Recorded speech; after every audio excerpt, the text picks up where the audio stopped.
11 शरीफ की मद में यानी गौसे पाक के सवाल सवाब की नीयत से हम लोग घरों में राशन वगैरह तकसीम कर सकते हैं? जवाब नाज़ फरमा दें। 11वीं शरीफ की नीयत से क्या राशन तकसीम किया जा सकता है या नहीं? इसका जवाब ये है कि बिल्कुल किया जा सकता है, ज़रूर किया जा सकता है, और बहुत ही अच्छा काम है कि आप 11वीं शरीफ की नीयत से राशन तकसीम करें।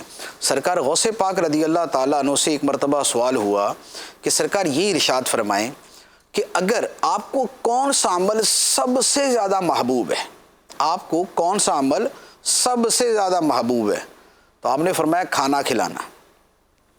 ये सरकार गौसे पाक रज़ी अल्लाह ताला ने फरमाया। तो खाना खिलाना जो है ये सरकार गौसे पाक का अपना बड़ा महबूब अमल है।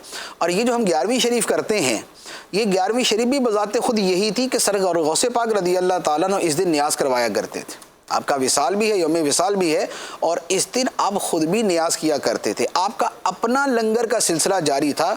और ये राशन देना, ये खाना खिलाना, ये खाना देना, ये औलिया किराम का इतना महबूब अमल रहा कि उनके महबूब अमल होने की वजह से अल्लाह ताला ने उनकी कब्रों के ऊपर भी इसको जारी रखा हुआ है।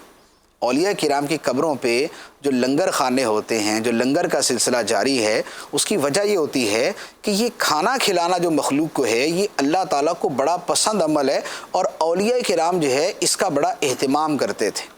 उनके दस्तरखान वसी होते थे, आने वाले वहाँ पर जो है वो रिज़्क़ इलाही से मुतमत्ते होते थे।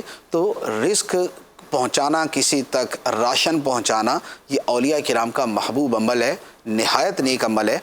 लिहाजा अगर ये 11वीं शरीफ के इसाले सवाब की नीयत से करते हैं तो ये बहुत ही अच्छा अमल है।